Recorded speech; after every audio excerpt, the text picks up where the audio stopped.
Hi friends, कैसे हैं आप सब। आई होप कि आप लोग बहुत ही अच्छे होंगे। तो आज हम बात करने वाले हैं अपने बच्चों के बारे में।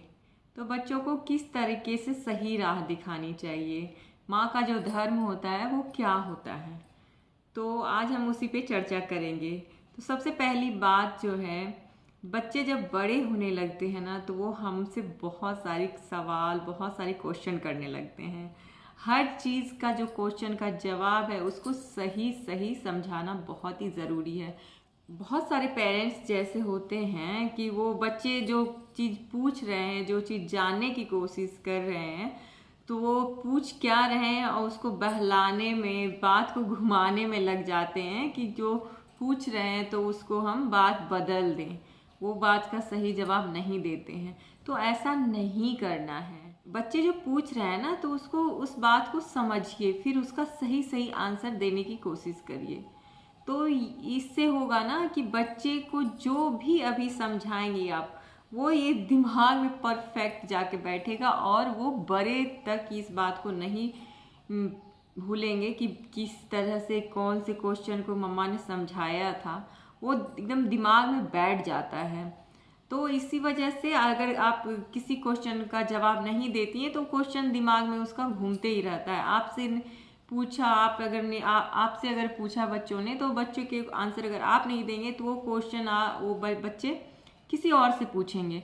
तो इससे अच्छा है कि जो क्वेश्चन आपसे पूछ रहे हैं तो उसका सही सही जवाब आप दीजिए। तो आज मेरे बच्चे पूछ रहे थे, मम्मा joint family and nuclear family क्या होती है।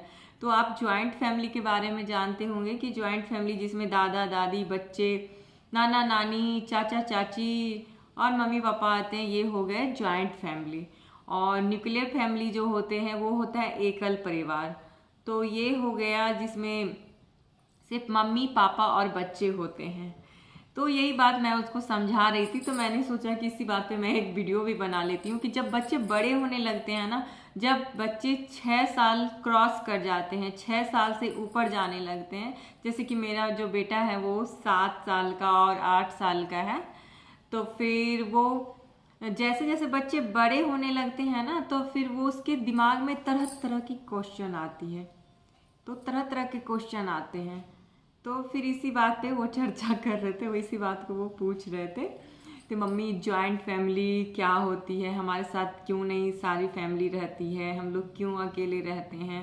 तो इसी बात को हम समझा रहे थे उसको, बेटा जॉइंट फैमिली जो होती है ना, तो वो जिसमें सारे फैमिली, दादा दादी, नाना नानी, बच्चे, चाचा चाची होते हैं, वो जॉइंट फैमिली होती है। और जिसमें मम्मी पापा और बच्चे होते हैं वो न्यूक्लियर फैमिली होती है।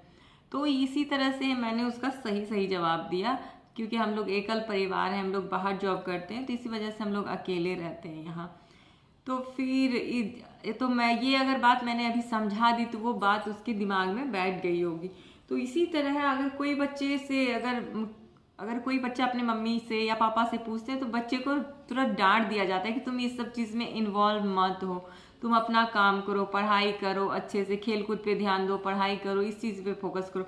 लेकिन अगर आप सही से आंसर क्वेश्चन का नहीं देंगी ना तो फिर वो बच्चे दूसरों के सामने जाके वो क्वेश्चन करेंगे, दूसरे भी उसको दूसरे तरीके से समझाएंगे, उसका जवाब नहीं देंगे, तो फिर बच्चा उससे डिप्रेस हो जाता है, उसी बात को सोचते रहता है हमेशा, तो क्या है नहीं है। तो इसी वजह से हम लोग को क्या है कि बच्चे की हेल्प करनी चाहिए। तो ये चीज़ हम लोग के लिए, हम सभी माँओं के लिए ये भी एक, जो बच्चे के अच्छे संस्कार में, अच्छी परवरिश में ये भी शामिल होनी चाहिए कि बच्चे को ना टाइम दीजिए। अगर उससे बात करिए, आधे घंटे 1 घंटे बैठिए उसके साथ और बात करिए, उसकी बात को समझने की कोशिश करिए, उसकी साइकोलॉजी को समझिए, उसके दिमाग को समझिए, वो क्या कहना चाह रहा है, क्या पूछना चाह रहा है। क्योंकि आप अगर उनकी हेल्प नहीं करेंगी तो दूसरा तो कोई कर ही नहीं सकता, क्योंकि आपको अगर उनकी चिंता नहीं है तो दूसरे तो कोई सोच ही नहीं सकता है उसके बारे में, बस आप ही हैं। क्योंकि जैसे कोई पेड़ छोटा है तो अगर पेड़ इस तरह से हो जाता है, इस तरह से अगर नहीं ध्यान दिया जाए ना तो तिरछे हो जाते हैं पेड़।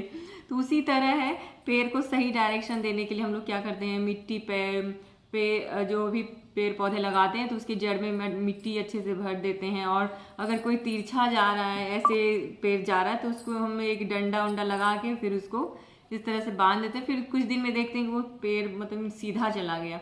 तो उसी तरह बच्चों में है, तो बच्चों को अगर सही डायरेक्शन दीजिएगा, उसकी हर क्वेश्चन का सही आंसर दीजिएगा। अगर कुछ पूछ रहे हैं, कुछ गलत कर रहे हैं बच्चे, तो उसको सही डायरेक्शन देना हम लोग माओ का धर्म है। सभी माओ से मैं बस इतना ही कहना चाहती हूँ कि बच्चे को टाइम देना बहुत ही ज़रूरी है। बच्चे के हर क्वेश्चन का आंसर देने की कोशिश करिए।